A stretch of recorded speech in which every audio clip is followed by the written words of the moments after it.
सिर्फ शहबाज शरीफ उनके भाई नहीं, मरीम नवाज उनकी बेटी है, लेकिन हुकूमत नवाज शरीफ की है।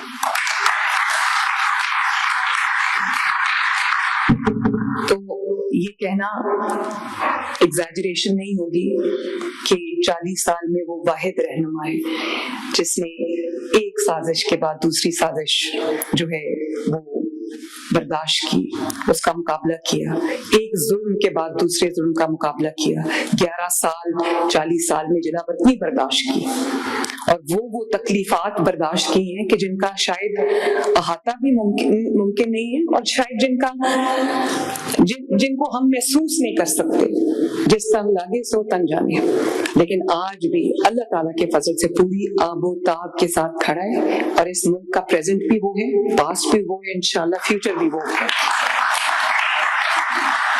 और ये मैं इसलिए नहीं कह रही कि ये मेरे वालिद हैं, मैं एक तारीख के तालिब इल्म के तौर पे मैं ये बात कर रही हूँ। और जिन्होंने ये दावे किए, 40 साल से ये दावे होते आ रहे हैं कि नवाज शरीफ की सियासत खत्म है, नवाज शरीफ की जो है हमने ही हिस्ट्री, तो आज तुम्हारा जिक्र भी ना होगा दास्तानों में।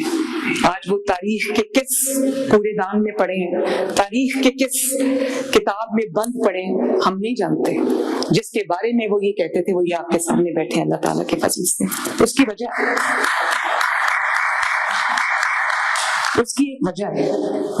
ये है कि नैरेटिव अपना कभी इस बात पे बिल्ड नहीं किया कि फलां चोर है, फलां डाकू है, उसकी बेटी को उठा लो, उसकी बहन को उठा लो, जेल में बंद कर दो, जुल्म के पहाड़ तोड़ दो।